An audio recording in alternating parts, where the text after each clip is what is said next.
Sai IAS academy पर आप सभी का स्वागत है। बच्चों, यह है हमारा तीसरा टेस्ट इलाहाबाद हाई कोर्ट के लिए, हिंदी का तीसरा टेस्ट। इसमें 25 क्वेश्चन हैं और 25 क्वेश्चन के जवाब आप लोगों को देने हैं।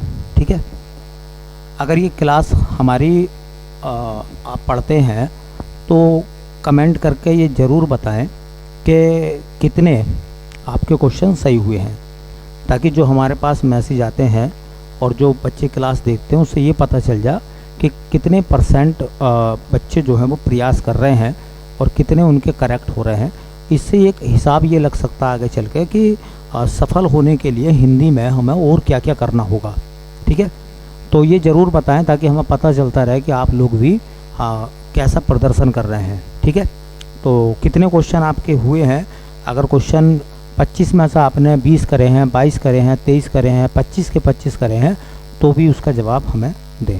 ठीक है, दूसरी बात यह है कि अगर ये क्लास जो है हमारी आपको समझ में आती हो तो अपने दोस्तों के साथ शेयर करें। ठीक है, और लोगों को बताएं ठीक इस क्लास के बारे में। एक बात और थी कि जो जीएस का बैच है, देखिए एक हिंदी है और एक जीएस है। हिंदी और जीएस के मामले में हम हिंदी कोशिश करेंगे कि आपके साथ में आखिर तक लगे रहें और हम आखिर तक चलें। आखिर तक हम आपके साथ में तभी चल पाएंगे जब आप लोग जो है कमेंट करके जवाब देंगे और ज़्यादा से ज़्यादा वीडियो को शेयर और लाइक करेंगे। ठीक है, जो जीएस का पोर्शन है वो हमारे मोबाइल एप्लीकेशन पर अवेलेबल है। अगर किसी को जीएस की तैयारी करनी है, हिंदी को छोड़कर जीएस पढ़ना हो, तो वो हमारे मोबाइल एप्लीकेशन पर जाकर उसको देख सकता है, उसको पढ़ सकता है। बहुत अच्छी क्लास है, बहुत अच्छे क्वेश्चन है जीएस के मामले में। ठीक है, तो मोबाइल एप्लीकेशन सबको पता होगा, साईं आईएएस एकेडमी के नाम से है। और बाकी इस वीडियो के डिस्क्रिप्शन में लिंक भी आपको मिल जाएगा मोबाइल एप्लीकेशन का, जहां आप जाकर बहुत सारी चीज़ों को देख सकते हैं और भी विषयों को देख सकते हैं। ठीक है, चलिए भाई, तो चलते हैं पहले सवाल की तरफ। और बेटा ये टेस्ट आपका है, मैं तो सिर्फ आपका सहयोगी हूँ, जो आपकी थोड़ी बहुत मैं हेल्प करूँगा। बाकी इस टेस्ट को आप ऐसे मान कर चलें जैसा आप एग्ज़ाम में टेस्ट देते हैं। हाँ, इस टेस्ट के संबंध में जो एक्स्ट्रा जानकारी होती है वो मैं आपके साथ में शेयर करता हूँ, और वही जानकारी जो है आपको अपनी डायरी में नोट डाउन भी कर लेनी है, क्योंकि ये मत समझना कि इनके अलावा वो जो क्वेश्चन मैं आपको लिखवाता हूँ वो इम्पोर्टेंट नहीं है। वो क्वेश्चन टेस्ट के साथ साथ वो क्वेश्चन भी बहुत इम्पोर्टेंट हैं, और जब आप एग्ज़ाम देंगे तब आपको पता चलेगा कि भैया के साथ में मिलकर जो हमने तैयारी करी हिंदी की, उसमें हमें कितना बड़ा प्रॉफिट हुआ है। तो आप एक छोटी सी डायरी अपने पास रखिए। ठीक है, उस डायरी में जो भी क्वेश्चन के साथ में मैं आपको जानकारी देता हूँ, आप उस जानकारी को ज़रूर नोट डाउन कर लें और उसको याद भी करें। ठीक है, वो जानकारी आपको एग्ज़ाम में बहुत ज़्यादा हेल्पफुल होगी। ठीक है, चलिए चलते हैं पहले सवाल की तरफ। ये कह रहे हैं कि हंस पत्रिका के संस्थापक संपादक कौन थे। मतलब वो हंस पत्रिका के संस्थापक भी थे और वो उसके संपादक भी थे। कौन थे? प्रेमचंद, निराला, धर्मवीर भारती, अज्ञेय। 4 विकल्प हैं आपके सामने, आप अपने आंसर का जवाब दे सकते हैं। आपके पास में समय है 5 सेकंड का। Option A, option B, option C, option D.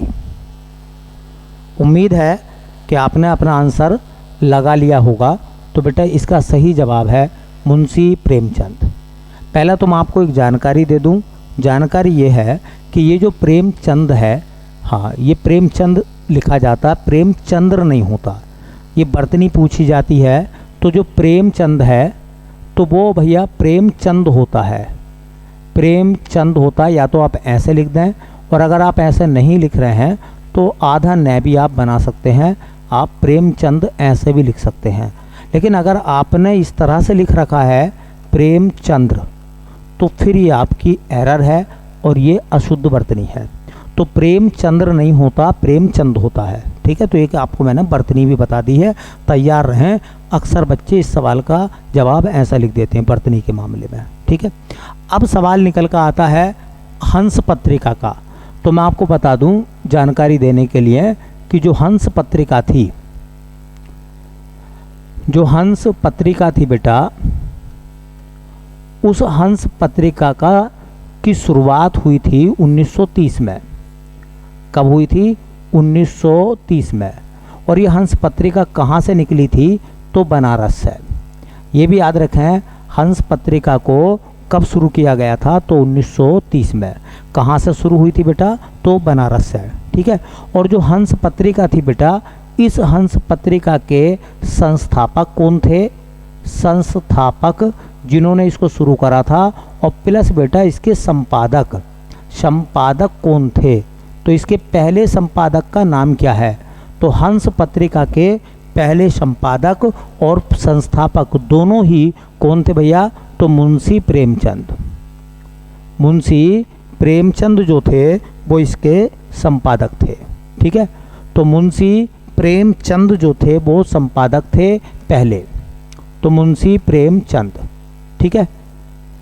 इतनी बात आपको मेरे साथ साथ अपनी डायरी में नोट कर लेनी है, नोट कर लेनी है, ठीक है। और जब एग्ज़ाम होगा उससे पहले पहले इन सब चीज़ों को मेरे साथ याद करते हुए चलिए। विश्वास रखिए कि आपका हिंदी में बहुत अच्छा स्कोर हो जाएगा, ठीक है। चलिए भाई, अगला सवाल क्या कह रहे हैं? अगले सवाल में कह रहे हैं, देखिए अगले सवाल में बेटा बोल रहे थे कुछ इस तरह से।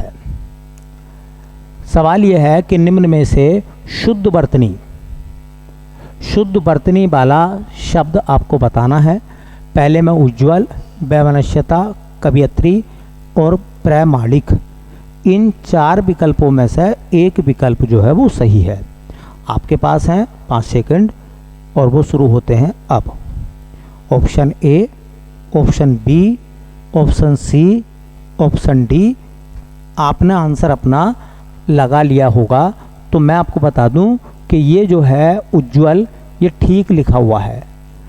उज्ज्वल शब्द में दोनों जय आधे आते हैं, तो शुद्ध वर्तनी हो गई पहली। ये वैमनस्यता नहीं होती, वैमनस्य होता है। तो वैमनस्यता नहीं होती, इसकी शुद्ध वर्तनी होगी बेटा वैमनस्य। क्या होती है? वैमनस्यता नहीं होती, वैमनस्य होती है। और कवित्री गलत लिखा हुआ है। कैसे लिखते हैं बेटा? कवियत्री। तो कवियत्री ऐसे लिखा जाता है, ये शुद्ध वर्तनी है। और देखिए प्रामाणिक नहीं होता, प्रामाणिक। क्या होता है? प्रामाणिक। एक शब्द होता है ना प्रमाण, प्रमाण शब्द का विशेषण होता है प्रामाणिक। तो ये भी जो शुद्ध वर्तनियाँ हैं वो भी आप लिखते रहिए अपनी डायरी में कि सही क्या है, गलत क्या है। और एक पेज पर अलग लिखिए हर बार जितने भी शब्द मैं आपको बताता हूँ, क्योंकि ये सब इम्पोर्टेंट होंगे। इसका कारण ये है कि जब आप लास्ट टाइम में एग्ज़ाम की प्रिपेयर करके निकल कर जाओगे तो लास्ट टाइम पे इन्हें आप सरसरी तौर पर पढ़ के जा सकते हैं, ठीक है। जैसे मैंने एक शब्द शुद्ध वर्तनी में आपको अभी बताया है, और वो मैंने बताया है कि प्रेमचंद होता है। क्या होता है बेटा? प्रेमचंद होता है, ना कि प्रेमचंद्र, ठीक है। तो ये हो गया हमारा सवाल नंबर दूसरा। चलिए अगला सवाल क्या कह रहे हैं? ये कह रहे हैं बेटा कि पावक का संधि विच्छेद कौन सा है? पहले में कह रहे हैं पो प्लस अक, दूसरे में पा प्लस अक, तीसरे में पौ प्लस अक, चौथे में पै प्लस अक। 4 विकल्प आपके सामने और आपको समय मिलता है 5 सेकंड का, ठीक है। तो आपका समय स्टार्ट होता है अब। Option A, option B, option C, option D, ठीक है। तो उम्मीद है बेटा आपने अपना आंसर लगा लिया होगा। तो ये जो लिखा हुआ है पावक, पावक शब्द का सही जवाब है ऑप्शन नंबर सी, ठीक है। तो देखिए जो पावक होता है, पावक, पावक को हम लिखते हैं पौ प्लस अक, पौ प्लस अक। इसमें टूटा है आओ। अगर आओ टूटता है तो कौन सी संधि है? तो बेटा संधि है इसमें अयादी। कौन सी है? अयादी संधि। इसमें अयादी संधि है बेटा। और मैंने बताया था कि जो अयादी संधि है वो किस संधि का उदाहरण है। तो अयादी संधि होते बेटा स्वर संधि का उदाहरण है ये, या तो स्वर संधि का हो या फिर अयादी संधि का हो। और स्वर संधि मैंने बताई है कितने प्रकार की होती है बेटा, 5 प्रकार की। ठीक है, एक को कहते हैं दीर्घ संधि, एक को कहते हैं गुण संधि, एक को कहते हैं वृद्धि संधि, एक को कहते हैं यण संधि और एक को कहते हैं अयादी संधि। ठीक है, चलिए अगला सवाल देखते हैं, क्वेश्चन नंबर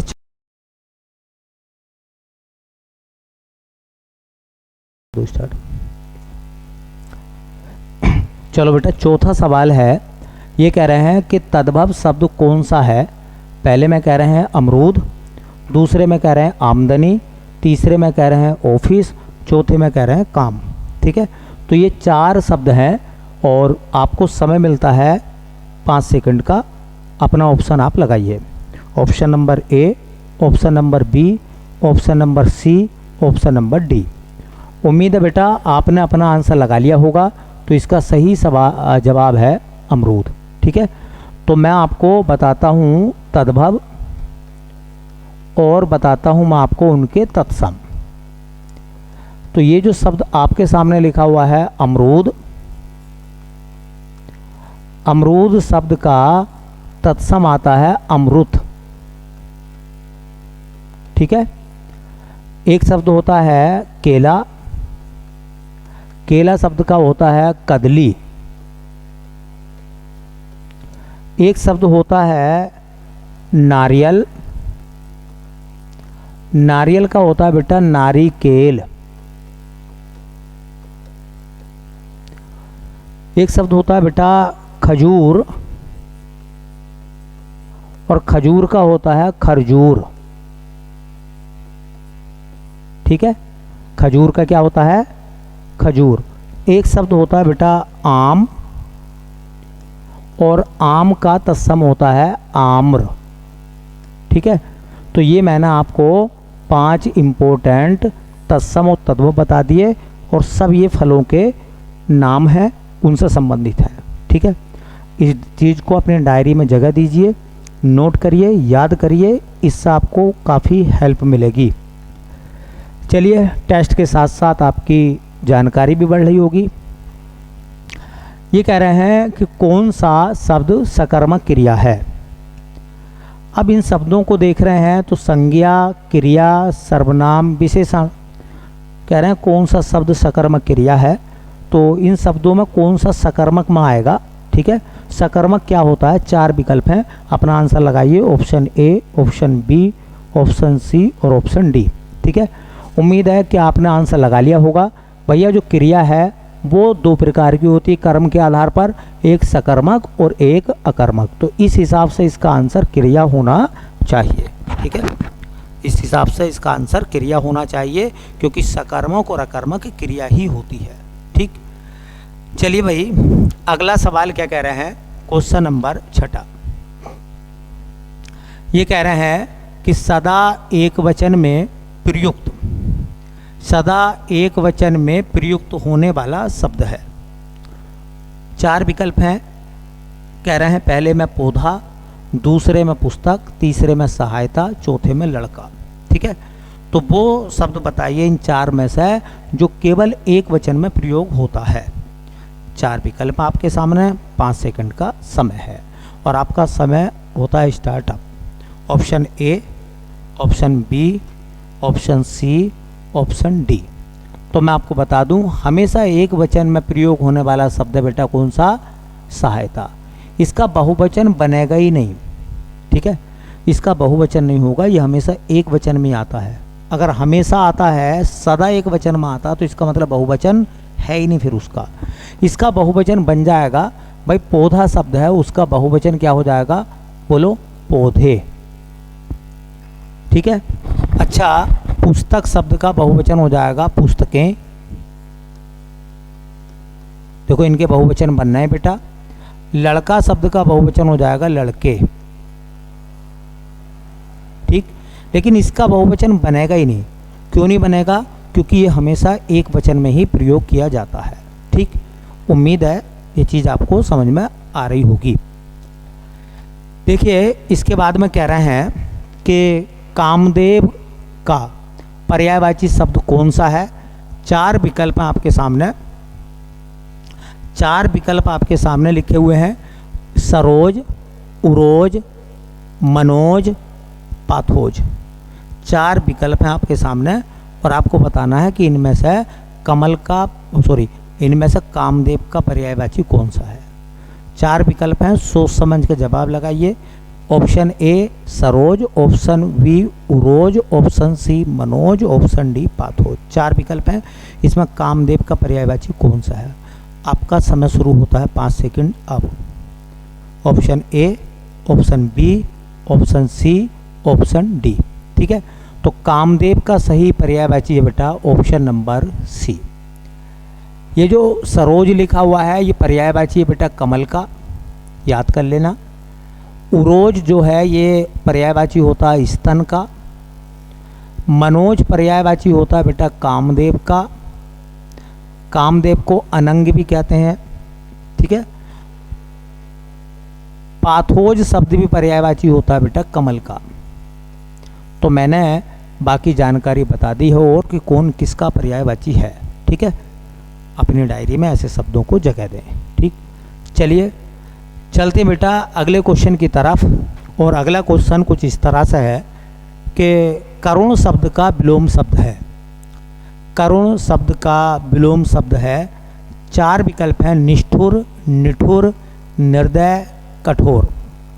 ठीक है, 4 विकल्प हैं, विलोम बताना आपको समय मिलता है 5 सेकंड का। बताइए, अपना आंसर लगाइए। Option number A, option number B, option number C, option number D. आपने अपना आंसर लगा लिया होगा बेटा। तो निष्ठुर का या करुण का विलोम होता है बेटा निष्ठुर। निष्ठुर, ठीक है, निठुर नहीं होता, निष्ठुर होता है। ये तो कोई शब्द है ही नहीं बी, तो निष्ठुर का विलोम अगर लगाओगे तो करुण, और करुण का विलोम लगाओगे तो निष्ठुर।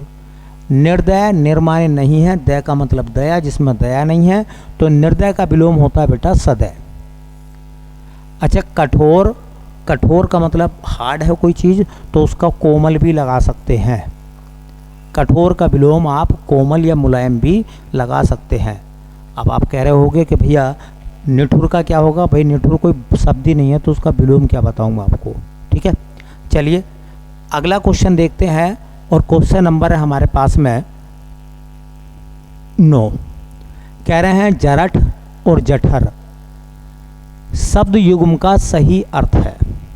एक जगह जरठ है, जरठ है, एक जगह जठर है, जठ रे।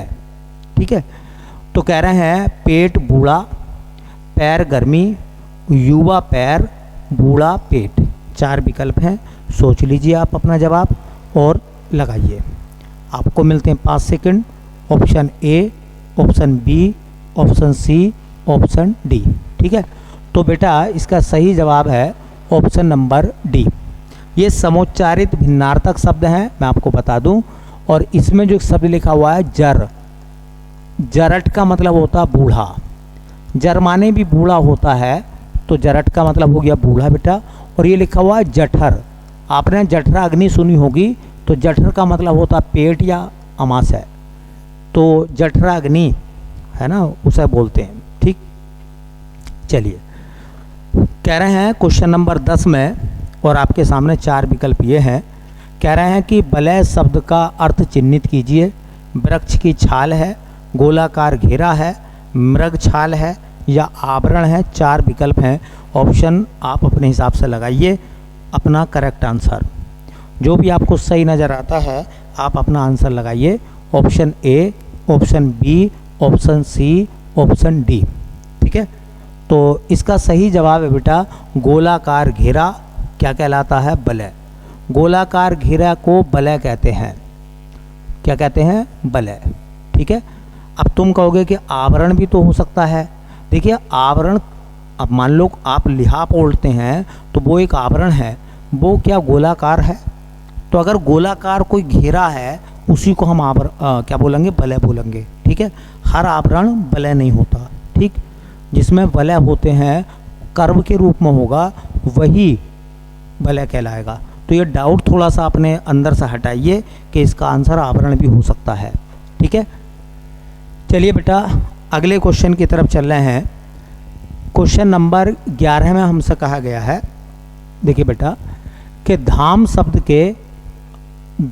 शब्द के सही अनेकार्थी रूप दिए गए हैं, विकल्पों में से छांटिए। धाम शब्द के अनेकार्थी शब्द हैं, जो बिल्कुल सही है वो आपको बताना है। कह रहे हैं पृथ्वी, घर, शरीर। दूसरे में कह रहे हैं घर, शरीर, देवस्थान। कह रहे हैं देवस्थान, प्रभा, मंदिर। फिर कह रहे हैं घर, मकान और पृथ्वी। 4 विकल्प हैं आपके सामने। तो जो भी आपको लगता हो कि ये करेक्ट आंसर है तो अपना आंसर आप लगा सकते हैं। आपका समय शुरू होता है अब। Option number A, option number B, option number C और ऑप्शन नंबर डी। तो मैं आपको बता दूं, धाम शब्द के पर्यायवाची ऑप्शन नंबर बी। देखो, देवस्थान होता है, शरीर भी धाम है आत्मा का, और घर भी निवास स्थान है, धाम है। ठीक है, तो इस हिसाब से अगर देखोगे तो देवस्थान या मंदिर भी धाम हो सकता है, लेकिन प्रभा गलत है इसमें। ठीक है, घर मकान हो सकता है लेकिन पृथ्वी गलत है इसमें, है ना। घर शरीर हो सकता है लेकिन पृथ्वी गलत है इसमें। तो इस हिसाब से ऑप्शन नंबर बी जो है सबसे बेहतर है। ठीक है, तो धाम का मतलब घर, धाम का मतलब शरीर, धाम का मतलब देवस्थान, धाम का मतलब मंदिर, धाम का मतलब देवालय, ये सब धाम ही कहलाते हैं। ठीक है, चलिए भाई अगला सवाल देखते हैं। क्वेश्चन नंबर 12 की तरफ पहुंच गए हम धीरे धीरे। ये कह रहे हैं कि अत्यंत में कौन सा उपसर्ग लगा है, ये आपको बताना है। अधि, अति, अन, अब। आपके 4 विकल्प हैं ए बी सी डी। तो आप अपना आंसर लगा सकते हैं। आपका समय शुरू होता है अब। 5 सेकंड आपको दिए जाते हैं। ठीक है, option number A, option number B, option number C, option number D. तो जो भी आपको सही लगता है वो बता सकते हैं। Option number B. ठीक है, ये जो अत्यंत है, अत्यंत शब्द को जब हम तोड़ते हैं तो यह टूटता है, और यह की साउंड होती है ई है, ई है, ई है, ई है, ई है, ई और एम है। तो ई और एम में तोड़ेगा तो एक तो बनेगा अति, छोटी से, और ऐसा बनेगा बेटा वो अंत। ठीक है, तो ये क्या बना बेटा, ये तो बना उपसर्ग। क्या बना, उपसर्ग। ठीक है, अब सवाल ये आता है कि अगर अत्यंत में तुमसे पूछने लगे कि संधि कौन सी है, ये भी तो जानकारी होनी चाहिए। तो जब यह टूटेगा तो यह रह हुए, ये टूटते हैं बेटा यण संधि में। तो संधि कौन सी बनेगी बेटा, यण संधि बनेगी।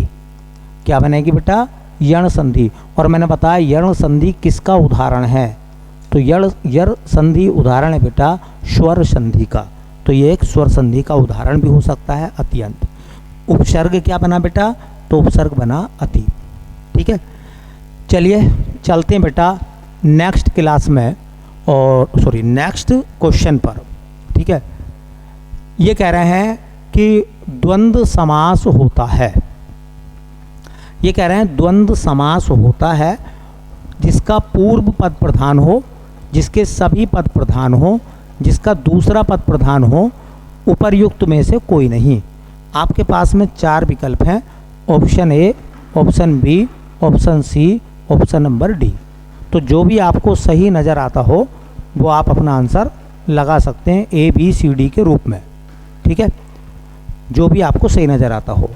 तो भैया आपने अपना आंसर लगा लिया होगा। तो इसका जो ऑप्शन आएगा वो ऑप्शन आएगा ऑप्शन नंबर बी, जिसके सभी पद प्रधान हो। तो देखो द्वंद्व समास आपने पढ़ा भी होगा बेटा, मैं आपको बता भी दूं थोड़ी सी बात द्वंद्व समास की। द्वंद्व समास के बारे में आपने पढ़ा होगा बेटा कि इसके दोनों पद प्रधान होते हैं, पहला भी और दूसरा भी। ठीक है, तो इसके दोनों पद प्रधान होते हैं,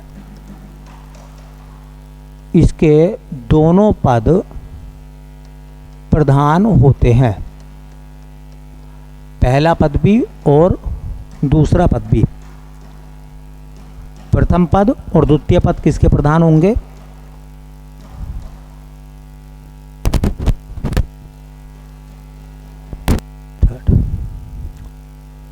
तो इसके दोनों पद प्रधान होते हैं बेटा। अच्छा देखो, चूंकि इसके दोनों पद प्रधान होते हैं, ठीक, एक पहला पद होता है और एक दूसरा पद होता है, पहली बात। दूसरी बात कहते हैं कि इसके दोनों पदों के बीच, इसके दोनों पदों के बीच योजक चिन्ह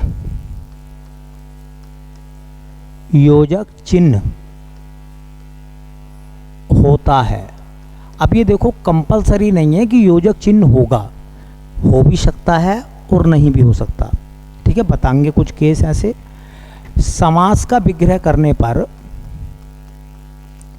समास का विग्रह करने पर, विग्रह करने पर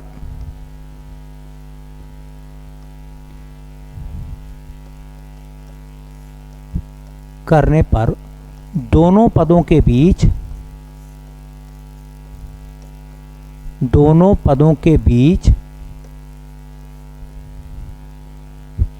और कोमा या, कोमा एवं, कोमा तथा शब्द आते हैं, ठीक है। तो ये जो है इस प्रकार के शब्द देखने के लिए आपको मिलेंगे। अब देखो क्या होता है, जैसे मैंने बात बताई, जैसा हम लिखते हैं माता पिता, तो माता पिता लिखते हैं तो बीच में हाइफन आया, माता पिता। जब इसको आप तोड़ोगे, मतलब इसका विग्रह करोगे, तो लिखोगे माता और पिता, या कहोगे माता या पिता, या कहोगे माता तथा पिता, ठीक है।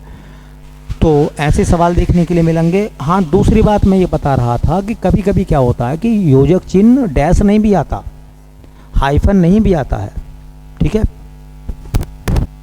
चले, अब देखो क्या होता है। तो इसमें एक चीज़ और होती है द्वंद्व समास में बेटा। जैसे मैंने लिखा, एक लिखा मैंने देवासुर।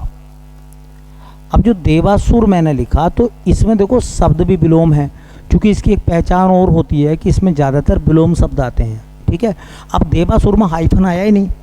जब हाइफन नहीं आया तो इसका मतलब ये नहीं कि हाइफन है नहीं, इसका सेंस ये है कि देव और असुर, देव और असुर ऐसे टूटेगा ये, ठीक है। तो दोनों पद प्रधान होते हैं, बीच में हाइफन होता है, तथा, एवं, और, अथवा ऐसे योजक चिन्ह हटाने पर शब्द आते हैं, और ज़्यादातर विराम चिन्ह देखने के लिए, ज़्यादातर विपरीत शब्द इसमें देखने के लिए मिलते हैं। चलिए देखो, अगला सवाल कह रहे हैं निम्न में से कौन सा मिश्र वाक्य का उदाहरण है। ये कह रहे हैं जो 4 विकल्प हैं उसमें से मिश्र वाक्य आपको बताना है। मैंने बताया था रचना के आधार पर वाक्य 3 प्रकार के होते हैं, सरल, संयुक्त और मिश्र।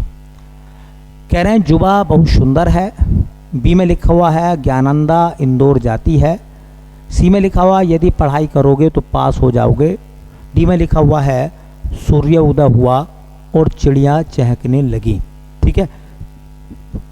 तो इनमें कौन सा मिश्र वाक्य का उदाहरण है? 4 ऑप्शन आपके।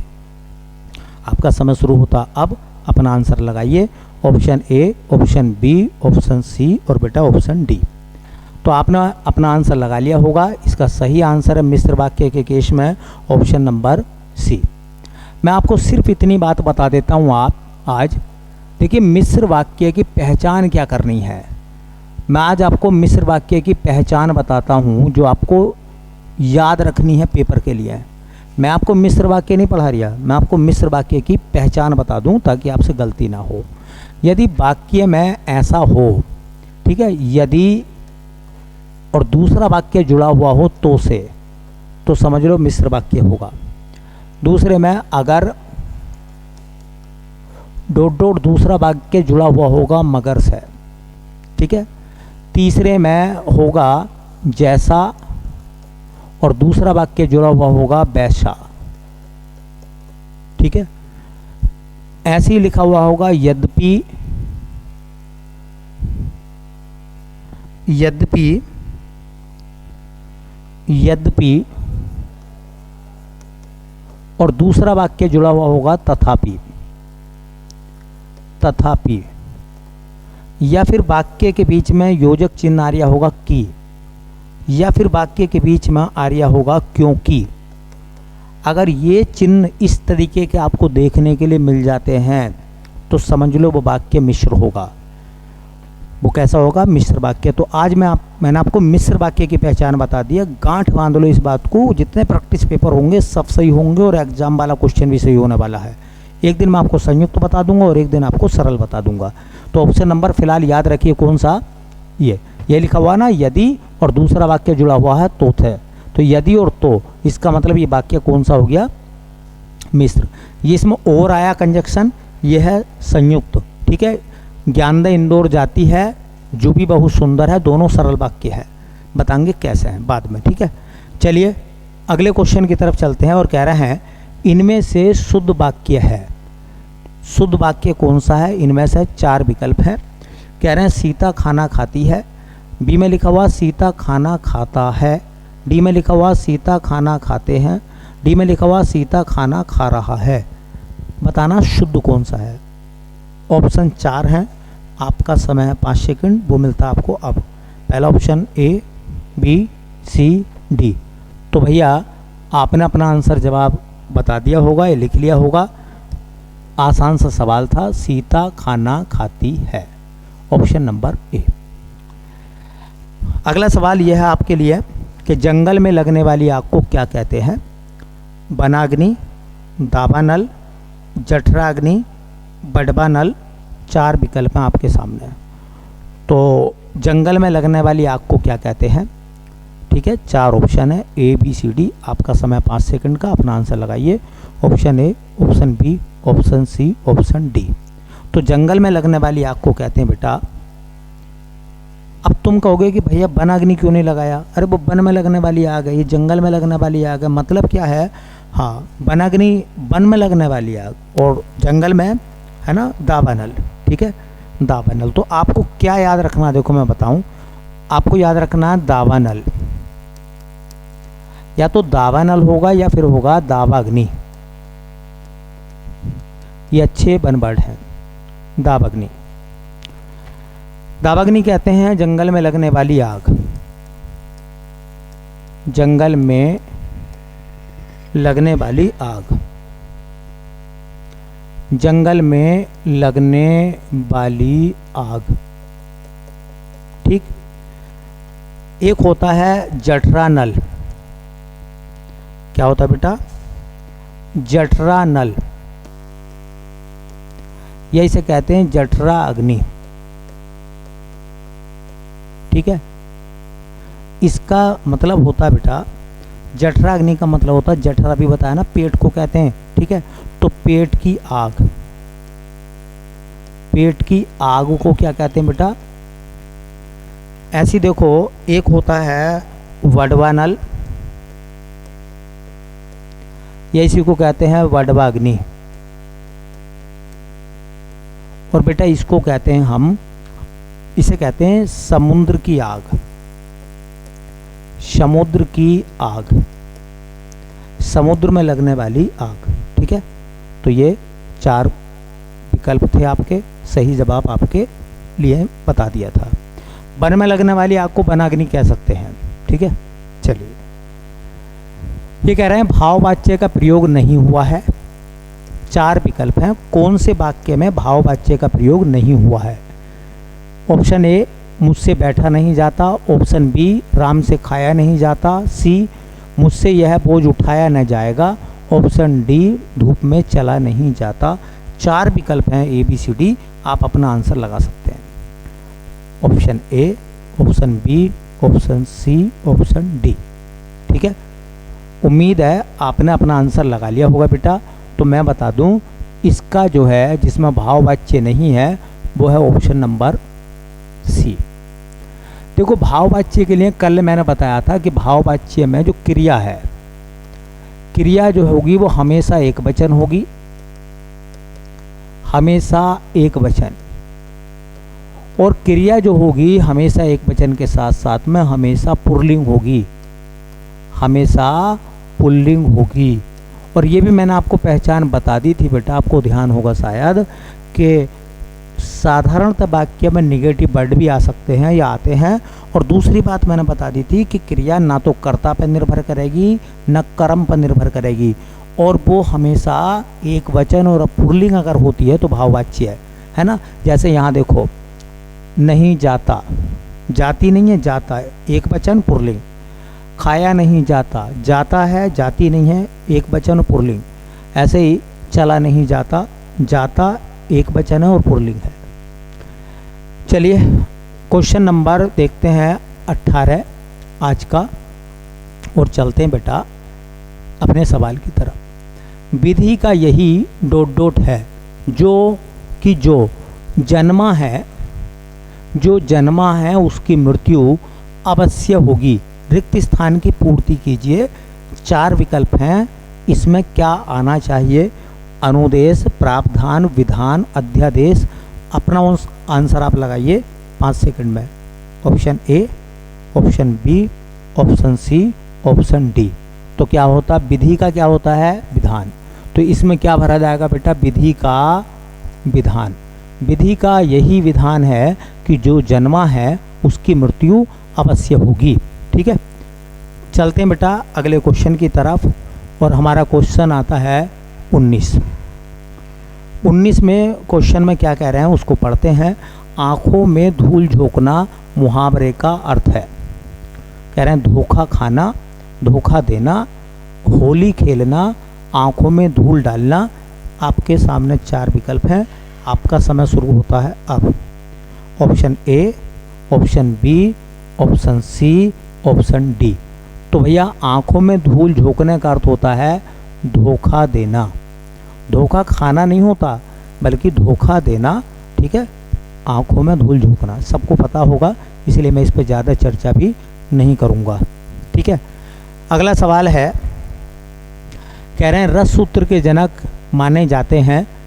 रस सूत्र के जनक कौन माने जाते हैं? 4 विकल्प हैं आपके सामने। भरत मुनि, अभिनव गुप्त, तुलसीदास, भट्टनायक। भट्टनायक 4 विकल्प हैं, जो भी आपका सही आंसर वो आप लगाइए।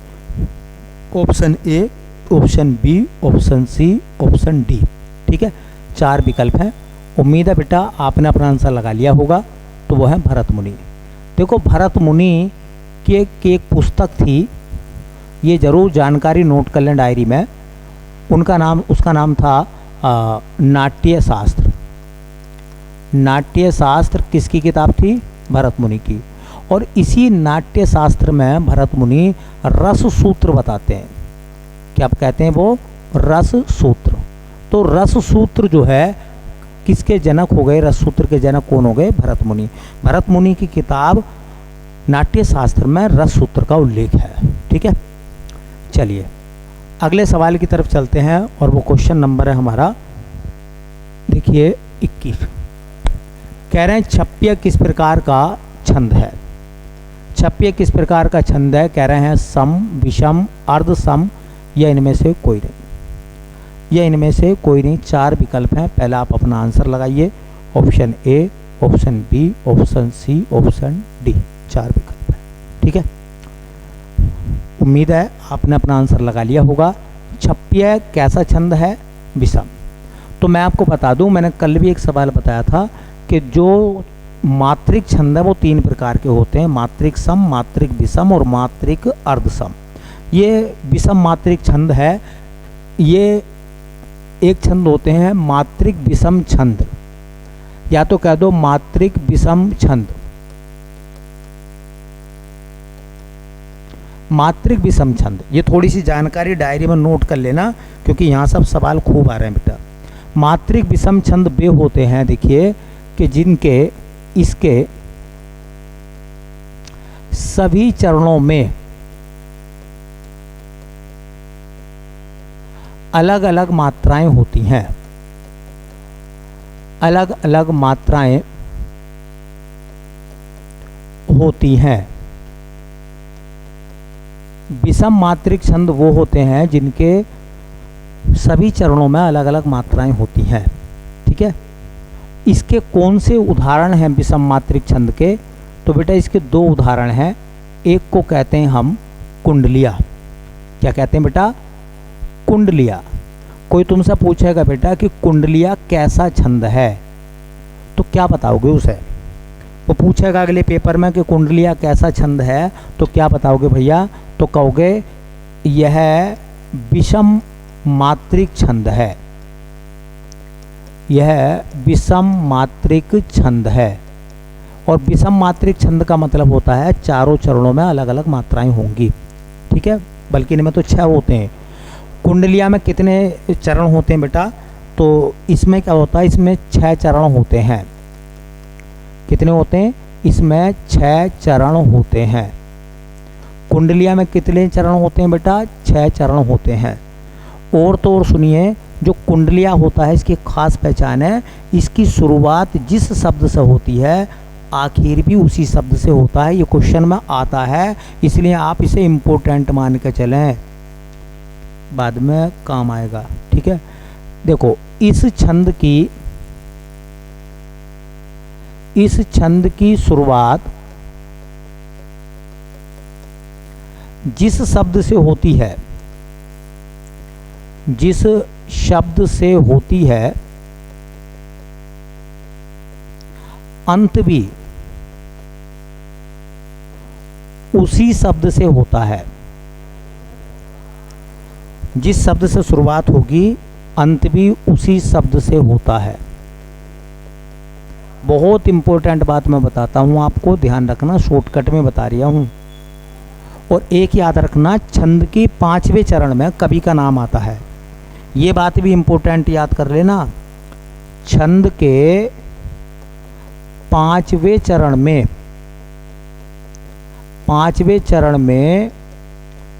कवि का नाम आता है।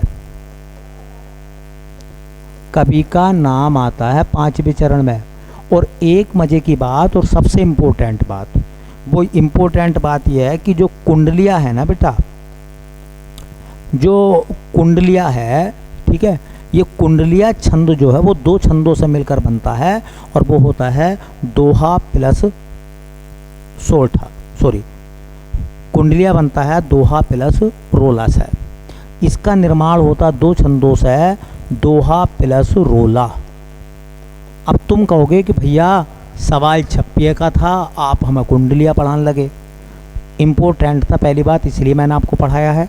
दूसरी बात मैं आपको बता दूं कि ये भी मैं आपको बताने वाला हूँ, विषम मात्रिक छंदों में एक नाम कुंडलिया का है। तो बेटा दूसरा उदाहरण है इसका छप्पिया। दूसरा क्या उदाहरण है? छप्पिया। कोई पूछेगा कि छप्पिया किस प्रकार का छंद है, तो आपको बताना है यह विषम मात्रिक छंद है। विषम मात्रिक छंद है। अब गलती मत करना बेटा, ठीक है, विषम मात्रिक छंद है। और याद रखना इसमें कितने चरण होते हैं बेटा? तो इसमें 6 चरण होते हैं। कितने चरण होते हैं? 6 चरण होते हैं कुंडलिया की तरह। और ये छप्पिया बनता कैसे है? देखो, दोहा प्लस सोरठा सा, दोहा प्लस रोला सा बना कुंडलिया है। तो रोला प्लस उल्लाला, रोला प्लस उल्लाला से या उल्लाल से क्या बनेगा बेटा? छप्पिया। नोट कर लो, बहुत अच्छी इंपॉर्टेंट बात है, बहुत ही इंपॉर्टेंट बात है, ठीक है, बहुत ज़्यादा इंपॉर्टेंट बात है। कुछ बच्चे कह रहे थे कि सनसनाहट आती है वीडियो में की आवाज़ में, तो मैं बता दूं वो पंखा चलता है, आज पंखा नहीं चलाया है, खूब पसीना आ रहा है आपके लिए। लेकिन हम इसी धुन में हैं कि आपका क्वेश्चन पेपर अच्छा हो जाना चाहिए, ठीक है। तो याद रखें कि कुछ ना कुछ पाने के लिए कुछ ना कुछ खोना पड़ता है, ठीक है, तो सुख सुविधाएं खोनी पड़ती हैं। चलिए भैया, ये क्या है? दोनों छंदों के इम्पोर्टेंट हैं, याद रखना। अब मैं इनको पढ़ाऊंगा नहीं, कभी भी जब आएंगे तो क्वेश्चन निकलवा के ऐसे सीधा ही हटा दे करूंगा उसको मैं। ये कह रहे हैं, संतो भाई आई ज्ञान की आंधी रे। पंक्ति में कौन सा अलंकार है? उपमा, अन्योक्ति, रूपक, अतिशयोक्ति। 4 विकल्प हैं, आपको आंसर बताना है 4 ऑप्शन में से। Option A, option B, option C, option D, ठीक है। तो जो भी आपको आंसर सही लगता हो वो अपना आंसर बताएं। तो बेटा इसका सही आंसर आपने लगा लिया होगा बेटा, इसका सही आंसर है रूपक। इसका मतलब पहला समझिए, संतो भाई, संतो भाइयों, आई क्या आई है, ज्ञान की आंधी रे। तो ये हवा की आंधी नहीं है, बल्कि ये ज्ञान की आंधी है। और ज्ञान की आंधी का मतलब है ज्ञान रूपी। क्या मतलब है इसका, ज्ञान रूपी।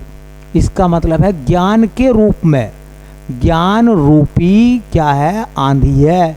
हवा वाली आंधी नहीं है, बल्कि ज्ञान की आंधी है। तो ज्ञान की आंधी का मतलब हो गया ज्ञान के समान नहीं है, इसका मतलब हो गया ज्ञान ही आंधी है और आंधी ही ज्ञान है। रूपक अलंकार के अंदर जब आप परिभाषा पढ़ते हैं तो आपको बताया जाता है कि जहाँ उपमेय और उपमान में भेद रहित आरोप हो, भेद हो ही ना बिल्कुल भी, वहाँ रूपक अलंकार होता है। ये बताया जाता है ना कि जहाँ उपमेय में उपमान का भेद रहित आरोप पाया जाता है, वहाँ रूपक अलंकार होता है। तो ज्ञान आंधी है या आंधी ज्ञान है, दोनों एक ही हैं, उनमें भेद नहीं है। वहाँ पर कौन सा अलंकार है, रूपक अलंकार। जैसे कहते हैं, हाँ, जैसा आपने सुना होगा कि एक तो होता है के समान होना और एक होता है का होना। जैसे मैं कहूँ कि मुख चंद्रमा है, इसका मतलब मुख चंद्रमा है, और मैं कहूँ मुख चंद्रमा के समान है, तो मुख चंद्रमा है, इसका मतलब चंद्रमा मुख है और मुख ही चंद्रमा है। ठीक है, दोनों चीज़ें एक ही हैं। ठीक है, तो वहाँ होता है रूपक अलंकार। ठीक, तो संतो भाई आई ज्ञान की आंधी रे, ये जो आंधी है वो ज्ञान की है, इसका मतलब आंधी नहीं है, ज्ञान ही आंधी है या आंधी ही ज्ञान है। चलिए भाई, कह रहे हैं निम्न में से तुर्की भाषा का शब्द है, पोस्ट कार्ड, आवारा, कुर्ता, आवाज, ये आपको बताना। तुर्की भाषा का शब्द बताना है, कौन सा शब्द तुर्की भाषा का है। Option A, option B, option C, option D. तो बेटा आपने अपना आंसर लगाया होगा। कुर्ता जो है वो तुर्की भाषा का है, कुर्ता शब्द जो है वो तुर्की भाषा का है। आवाज शब्द फारसी का है और आवारा शब्द भी फारसी का है। ठीक है, और पोस्ट कार्ड जो है वो अंग्रेजी का शब्द है। ठीक है, नोट कर लेना, कहीं ना कहीं काम आएगा। चलिए, ये कह रहे हैं कि निर्देश प्रश्न संख्या 24 और 25 के लिए निम्नलिखित गद्यांश पर आधारित प्रश्नों के सही उत्तर चुनिए। वैज्ञानिक उन्नति के इस युग में मानव ने भौतिक सुख साधन एकत्र करने की होड़ में प्रकृति वातावरण को अत्यंत हानि पहुंचाई है। हम एक दूसरे से आगे निकलने की होड़ में प्रकृति को नुकसान पहुंचा रहे हैं। आज समस्त विश्व में प्रदूषण की समस्या व्याप्त है। प्रदूषण के इस भीषण प्रकोप से जनजीवन अस्त व्यस्त हो गया है। प्राकृतिक आपदाओं यथा भूकंप, जलवायु ज्वालामुखी विस्फोट, जल प्लावन आदि के रूप में प्रकृति का विद्रोह हम प्रतिवर्ष देखते हैं। वायु, जल, भूमि, ध्वनि प्रदूषण के साथ अणु प्रदूषण भी वर्तमान में विकराल रूप धारण करता जा रहा है। वास्तव में प्रकृति के साथ मानव ने जो उपहास किया है, उपहास कहते हैं मजाक को, तथा हानि पहुंचाई है, उसका यह प्रयास आज भी जारी है, जिसके भीषण परिणाम भी उसे ही भुगतने पड़ रहे हैं। दो सवाल आए हैं गद्यांश के ऊपर, आपको सवाल का जवाब बताना है। ये कह रहे हैं कि प्राकृतिक वातावरण के असंतुलन का क्या कारण है। प्राकृतिक वातावरण में जो असंतुलन आया है उसका कारण प्रदूषण है, प्रकृति है, भूमि है, भूकंप है। चार ऑप्शन है, जल्दी से आंसर बता दीजिए, इतना सोचने और समझने का टाइम नहीं है बेटा, एंड कर रहे हैं बस इसका। तो इसका सही आंसर क्या लगेगा बेटा, प्रदूषण। आपने लगाया होगा अपना आंसर, मैच कर लीजिए जो भी लगाया है। कह रहे हैं वर्तमान समय में प्रदूषण की स्थिति क्या है। वर्तमान समय में प्रदूषण की स्थिति क्या है, ये सवाल है और आपको इसका जवाब बताना। कह रहे हैं वर्तमान समय में प्रदूषण एक विकराल समस्या बनकर मानव के सम्मुख खड़ा, यश है ऐसा। कह रहे हैं अणु प्रदूषण भी वर्तमान में विकराल रूप धारण करता जा रहा है। सी में प्रकृति में भूकंप, ज्वालामुखी, जल प्लावन आदि के विकृत रूप देखने को मिलते हैं। कह रहे हैं उपरोक्त सभी डी विकल्प, ठीक है। तो जो भी इसका सही है वो आप अपना आंसर लगाएं। क्या सही है भैया? प्रदूषण, वर्तमान समय में प्रदूषण की क्या स्थिति है, ये सब स्थितियां हमें देखने के लिए मिल रही हैं, तो ऑप्शन नंबर डी आप लगा सकते हैं, ठीक है। चलो मिलते हैं बेटा नेक्स्ट क्लास में। और हाँ, अगर ये क्लास हमारी आपको पसंद आई हो, पसंद का मतलब क्या होता है, समझ में आई हो, तो इसको जो है और बच्चों तक जो आप शेयर करें, थोड़ी जिम्मेदारी उठाएं। और हाँ, अगर आप लाइक और कमेंट करें, दूसरों तक पहुंचाएं। और हाँ, मेन बात यही है कि आप कमेंट ज़रूर करें कि आपके कितने सवाल सही हुए हैं। अगर आप कमेंट नहीं करेंगे तो आप जानते ही हैं फिर क्लास पढ़ाने का कोई मतलब बनता नहीं है, ठीक है। चलिए भाई, मिलते हैं नेक्स्ट क्लास में।